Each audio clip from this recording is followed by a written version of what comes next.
बच्चे स्वागत है हमारे ब्राइट एजुकेशन के यूट्यूब चैनल में। तो ये देख रहे हैं पेपर प्री फाइनल का चल ही रहा था। तो पेपर अभी देखा कि मैंने बहुत सारे डिस्ट्रिक्ट एग्ज़ाम अब पूरे की पूरी समाप्त हो चुकी है। लेकिन कई डिस्ट्रिक्ट एग्ज़ाम अभी भी शुरुआत तक नहीं हुआ है और कहीं कहीं तो चल रहा है। तो इसी बीच हमें ये हिंदी का पेपर मिला है। जो जो जितने भी स्टूडेंट हैं हमें पेपर दे रहे हैं, हम वीडियो बना रहे हैं। कल हालांकि थोड़ी सी प्रॉब्लम समस्या आ गई थी। मेरे पास बहुत सारे पेपर आया लेकिन मैं वीडियो दे नहीं सका।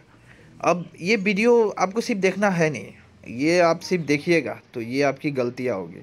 आपको ये जितना भी क्वेश्चन दे रहा हूँ ये आप सोचिए कि आपका एग्ज़ाम में बुक वही है, क्वेश्चन भी आपका बुक से ही बन रहा है। देखिए एम.आइ.एल हिंदी का पेपर जो है, जितने भी इंग्लिश मीडियम है के स्टूडेंट हैं उनका एम.आइ.एल अंबर भाग 2 है, मुझे मालूम है अंबर भाग 2।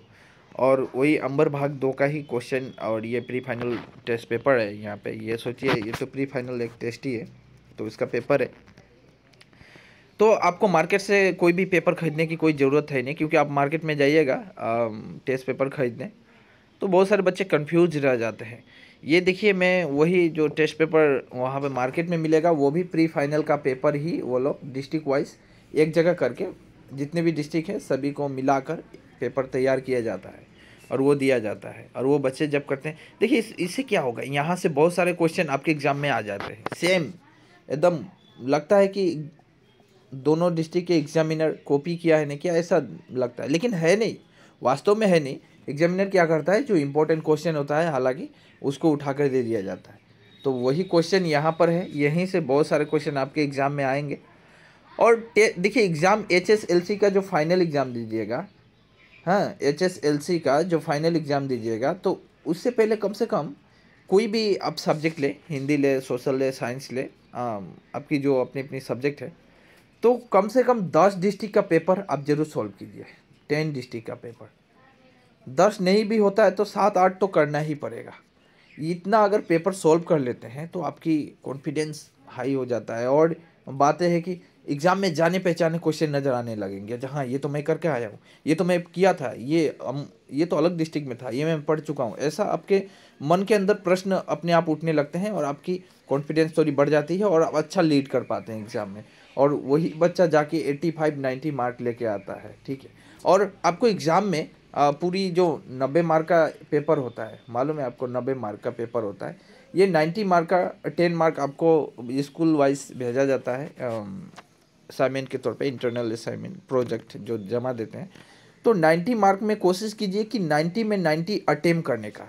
अब ये होगा किस तरह, घर में प्रैक्टिस करना है। अब प्रैक्टिस कैसे कीजिएगा, ये देखिए, ये पेपर में दे रहा हूँ, आप आराम से बैठ जाए, खाना वाना खा ले रिलैक्स से, बैठ जाए, बैठ के एग्ज़ाम दीजिए आपका घर में। यहाँ पे देखिए कितना टाइम दिया है, 3 घंटा। आप भी 3 घंटा लीजिए। टाइम देखिए मोबाइल में, जिस तरह यहाँ पे देख रहे हैं टाइम कितना हो रहा है। यहाँ पे जब वीडियो बना रहा हूँ तो 2:20। तो इसी तरह टाइम देख लीजिए। आप स्टार्ट कीजिए, 2:20 है, मतलब 2:30 या 3 बजे से शुरू कीजिए। और 3 घंटा कंटिन्यू एग्ज़ाम देना है। और 3 घंटा आप समय लें और 3 घंटे के अंदर 90, यहाँ पे 90 देखिए, यहाँ पे देखिए। लेकिन एम.आइ.एल में कोई ये नहीं है, एम.आइ.एल 100 में 100 ही होता है, इसमें कोई आपका 90 मार्क्स होगा नहीं, क्योंकि एम.आइ.एल में कोई प्रोजेक्ट नहीं दिया जाता है, इंटरनल असाइनमेंट नहीं है। सो 100 मार्क है, 100 में 100 अटेम्प्ट कीजिए। 100 में 100 अटेम्प्ट कीजिएगा, 3 घंटा लीजिए, 3 घंटा लेकर 100 में 100 अटेम्प्ट कीजिए, घर में बैठ के टेस्ट दीजिए।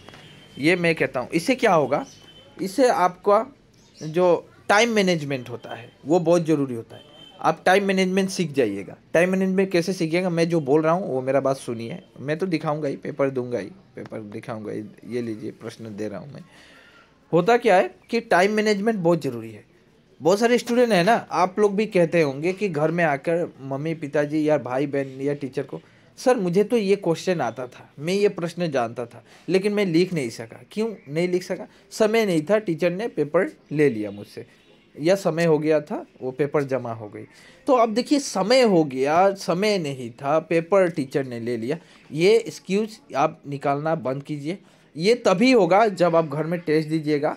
और घर में बैठ के 3-3 घंटे का आप टेस्ट दीजिए। अब समय है नहीं, अब वो टेस्ट ही देना पड़ेगा। टेस्ट देने से क्या होता है, टाइम मैनेजमेंट आपका बनेगा। आप खुद देखिएगा, अरे खुद आपकी जो स्मृति शक्ति है, दिमाग से आप सोचते हैं, वो खुद एनालाइज कर पाइएगा, 3 घंटा मेरे लिए बहुत कम पड़ जा रहा है, मुझे समय चाहिए, तो मैं कैसे समय को बचाऊं। तो वो होता है। और एक बात होती है कि समय बचाने का, अकॉर्डिंग टू क्वेश्चन, प्रश्न के अनुसार आपको आंसर लिखना है। अब बोलिएगा प्रश्न के अनुसार कैसे? होता क्या है कि स्टूडेंट का मार्क क्यों कम आता है मालूम है? कोई स्टूडेंट ऐसा भी है 100 में 100 अटेम्प्ट करने के बाद भी उसका मार्क 40 या 45 या हाईएस्टली 50 में रुक जाता है और आगे बढ़ नहीं पाता। ज़्यादा से ज़्यादा 45 और 50 के अंदर ही रुकता है, एवरेज मार्क के अंदर। अब देखिए ये क्यों हुआ? आपने पेपर तो पूरा लिखा, लेकिन अकॉर्डिंग टू क्वेश्चन प्रश्न जैसा किया है। देखिए यहाँ पे पूछा है कि इस राजा ने विपत्तियों में भी सत्य का सहारा नहीं छोड़ा। यहाँ पे सिर्फ राजा हरिश्चंद्र का नाम ही लिखना था। यहाँ पे क्या लिखना था? किस राजा ने विपत्तियों में भी सत्य का सहारा नहीं छोड़ा था? तो वे राजा हरिश्चंद्र थे, जो विपत्तियों में भी सत्य का सहारा कभी नहीं छोड़े थे। इतना ही लिखना था ना।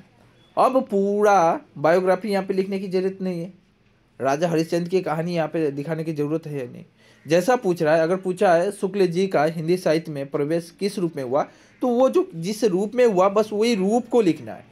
ये नहीं कि शुक्ल जी दे दिया है, कुछ शब्द पढ़ें और पूरी उनकी बायोग्राफी लिखना शुरू कर दे। इस तरह क्या होता है, टाइम मैनेजमेंट होता नहीं है, समय नहीं मिल पाता है, ठीक है। और मार्क तो मिलेगा ही नहीं, मार्क बहुत काट दिया जाएगा। मनुष्य ईश्वर को पाने के लिए किस तरह के कर्मकांड करते हैं, बस वही लिखना है जो कर्मकांड करते हैं, है कि नहीं? सुबह उठना, नहाना, उसके बाद जप तप करना, पूजा करना, मंदिरों में जाना, ये सब करते हैं, बलि देना, यही सब कर्मकांड यही तो करते हैं ना। इतना ही लिखना है। सूरज मोती का उपहार कब बटोर लेता है? बस सुबह होने पर। कोई स्टूडेंट अगर ये भी लिखे सुबह होने पर बटोर लेते हैं तो होगा, या सुबह होने पर भी लिख दिया तो हो गया। यही होता है अकॉर्डिंग टू क्वेश्चन। लेकिन कभी कभी क्या होता है कि मार्क को देखते हुए आंसर दिया जाता है। यहाँ पे देखिए एक क्वेश्चन पे 2 मार्क है, तो अब हम यहाँ पे बोला है, ध्यान दीजिएगा, अब है सूरज मोती का उपहार कब बटोर लेता है। ये मैं बस खाली यही लिख दूँ कि सुबह होने पर सूरज मोती का उपहार बटोर लेता है, तो ये इसमें हमको एग्जामिनर 1 मार्क देगा। कितना मार्क देगा? 1 मार्क, क्योंकि मैंने एक लाइन में आंसर को देने की कोशिश की। लेकिन यहाँ पे आपको कम से कम 50 यानी 50 शब्द में तो लिखना ही पड़ेगा। 40 या 50 आपको शब्द तो चाहिए ही, तो 50 शब्द में लिखिएगा, 2 मार्क है। आपको मार्क को देखते हुए भी और राइटिंग करना चाहिए, सब कुछ पूरा अवेयर होना चाहिए। अवेयरनेस बहुत ज़रूरी है, आपकी सब चीज़ देखते हुए चलना है, ठीक है। अपनी माइंड को वहीं पे प्रेजेंट रखना है, अपने दिमाग को जहाँ पे आप है, मतलब आप लिख रहे हैं तो उसी समय, और कुछ सोचना ही नहीं है।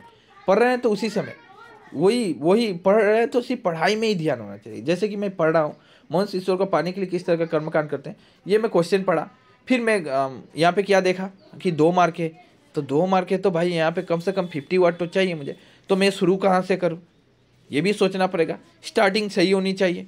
ऐसा होता है, अवेयर होकर आपको सब कुछ करना है, तभी आपका मार्क थोड़ी ऊपर जाती है, अच्छा मार्क आता है। हैंड राइटिंग में भी थोड़ी लिखावट थोड़ी सी ज़रूरी है कि कम से कम थोड़ा तो अच्छा करना ही पड़ेगा, ताकि एग्जामिनर को समझ में आए।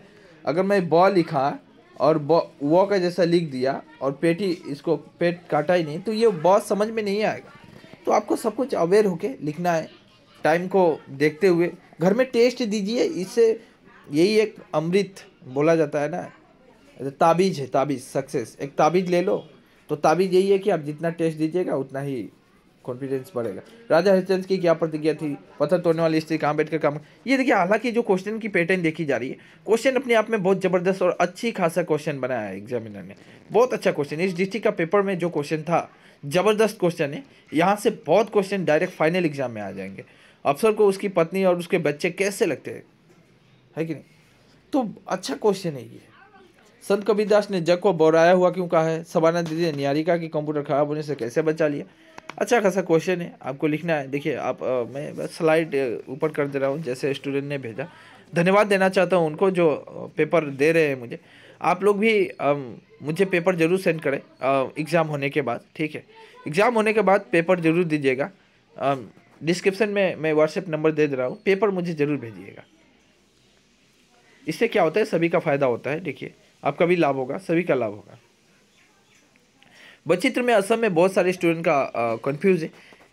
फाइनल में भी मैं देखिए, मैं ज़्यादातर गाइड करता हूँ ना, कोई भी स्टूडेंट को गाइड करता हूँ मैं फाइनल एग्ज़ाम के लिए गाइड करता हूँ। ये प्री फाइनल टेस्ट ये वगैरह वगैरह एग्ज़ाम के लिए मैं इतना गाइड नहीं करता। हाफेली, प्री फाइनल टेस्ट, ये सब स्टूडेंट हमसे पूछते रहते हैं, सर मैं टेस्ट है कल स्कूल में, मैं क्या करूँ नहीं करूँ। फिर प्री फाइनल है, फिर हाफ ईयरली है। देखिए ये सब मैं गाइड में इतना नहीं करता, मैं फाइनल के लिए गाइड करता हूँ जो, लेकिन फाइनल के लिए जो गाइड करता हूँ वही आपका इसमें काम आ जाता है, ठीक है। तो जो कहता हूँ मैं फाइनल के लिए कहता हूँ।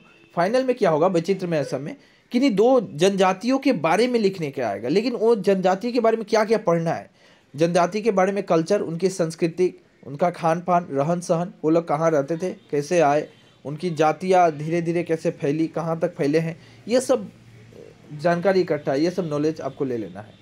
तो ठीक है, और उन जातियों के भीतर योगदान देने वाले दो व्यक्तियों के बारे में जरूर पढ़िएगा सॉरी, दो व्यक्तियों के बारे में, ग्रेट मैन के बारे में, दो व्यक्ति, महान व्यक्ति जो योगदान देते हैं उन जनगोष्ठी, आप चाहे तिवा लीजिए, बोडो लीजिए, नेपाली लीजिए, आपकी मर्जी, आप कोई दो ही जातियों के बारे में ही पढ़ना है। पर्यायवाची शब्द की बात करें, देखिए ग्रामर अपने आप में बहुत बड़ा इंपॉर्टेंट रोल निभाता है। ग्रामर 40 मार्क का आता है एग्जाम में। अब बोलिएगा सर 40 तो आता नहीं है, आप हिसाब कीजिए पूरा अनुच्छेद से लेकर पूरी जो लेटर राइटिंग है सबको अगर पकड़ लिया जाए 40 मार्क का ग्रामर आ जाता है। ये 40 मार्क आप कैसे लाइएगा, कंफ्यूज होने की कोई ज़रूरत नहीं है। डिस्क्रिप्शन के नीचे लिंक दे रहा हूँ, पूरा ग्रामर वहाँ पे कवर किया गया है। एसे राइटिंग, एसे का तो स्पेशल में 5 न 6 एसे दिया हूँ मैं, उसका स्पेशल वीडियो है, मैं नीचे दे रहा हूँ, वो ज़रूर देख लीजिएगा। ग्रामर आपकी कोई कन्फ्यूज़न रहेगा ही नहीं, और वहीं से आया है। एग्जामिनर इतना गोल्डन चांस देता है। देखिए होता क्या है, ज़रा सा ध्यान दीजिएगा, आपका टाइम मैनेजमेंट क्यों नहीं होता है। मैं जब पेपर चेक किया था, एग्ज़ाम का पेपर, फाइनल एग्ज़ाम HSLC का पेपर में जब चेक किया था, कुछ स्टूडेंट का पेपर में मुझे क्या मिला था कि बहुत सारे स्टूडेंट ऐसे थे, यहाँ पे ये शब्द पढ़ते ही नहीं है, ये इस पर ध्यान ही नहीं देते। बोला है निम्नलिखित किन्हीं दो का दो पर्यायवाची लिखना है, वो लोग क्या करते हैं, सभी का लिख देते हैं, सभी का। तो टाइम मैनेजमेंट कहाँ से होगा, समय आपका बचेगा कहाँ से कि आप आगे बढ़ पाइएगा। आपको इतना लिखने वो बोला ही नहीं है, सिर्फ बोला है किन्हीं दो का, कोई दो शब्द यहाँ से उठाइए और उनका दो पर्यायवाची लिखिए, और दो ही लिखना है, ज़्यादा भी नहीं, दो ही लिखना है। तो किन्हीं दो का, और दो कोई भी उठा लीजिए, कृषक लीजिए, किसान, खेती कर, हो गया। उसके बाद सड़क हो गया, राह हो गया, राह किसको बोलता है, सड़क को। पथ किसको बोलता है, वही रास्ता को। तो हो गया, फूल हो गया, पुष्प हो गया, कुसुम हो गया।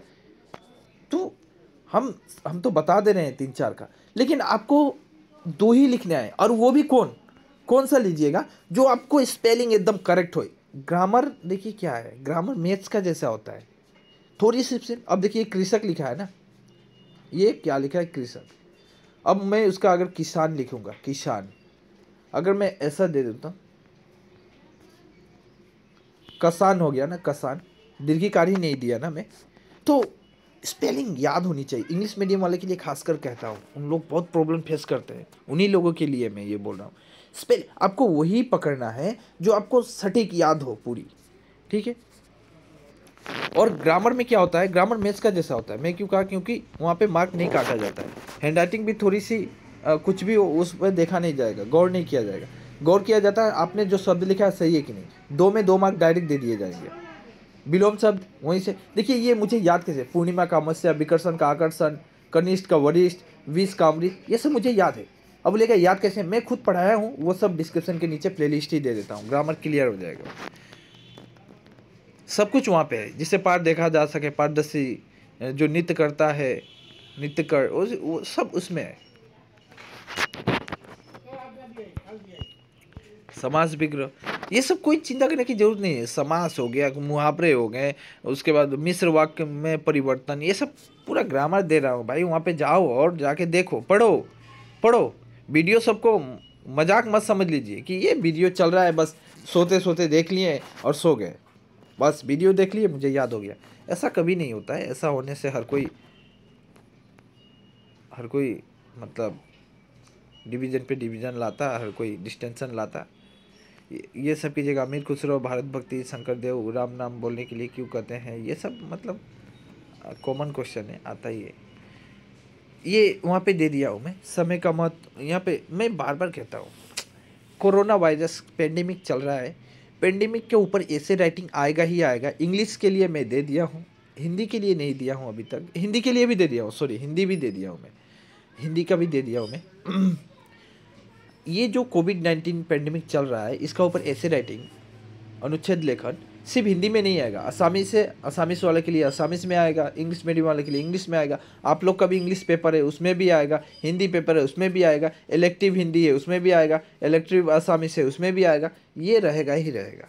विद्यार्थी जीवन अनुशासन ये सब मैं दे चुका हूँ ऑलरेडी, ऐसे में अलंकार रस सब कुछ करा चुका हूँ, ये आप जाके जरूर कीजिएगा। तो जो जैसा कहता हूँ ज़रूर मेरे बात को मानिए। देखिए आपका सक्सेस मिलता है कि नहीं, फिर मुझे कहिएगा कि सर नहीं मिला या नहीं, ठीक है। तो बाय द वे वीडियो अच्छी लगी तो एक लाइक ज़रूर कीजिएगा, आप लोग लाइक नहीं करते हैं यार, इतने सारे स्टूडेंट देखते हैं लाइक ही नहीं रहता है वीडियो में एक लाइक कीजिएगा, वीडियो अच्छी लगी तो दोस्तों को भी शेयर कीजिए ताकि वो भी आए, उनका भी प्रॉफिट हो। हमें क्या करना चाहिए, हमारी कर्तव्य क्या है कि मनुष्यों की सहायता करनी चाहिए, लोगों की सहायता करनी चाहिए, है कि नहीं। हमें भी, मेरा भी, देखिए ज्ञान जितना बांटिएगा ना उतना बढ़ता है। तो ये सही, किसी ने सही कहा है कि ज्ञान की वृद्धि तभी होगी जितना बांटिएगा।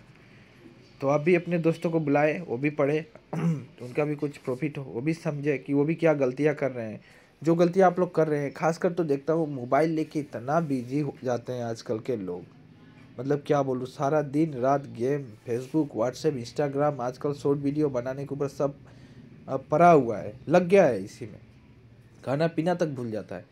अपनी ज़िंदगी लाइफ कैसे बनाना है वो देख ही नहीं रहा है, ज़िंदगी में कोई लक्ष्य ही नहीं है, लक्ष्य।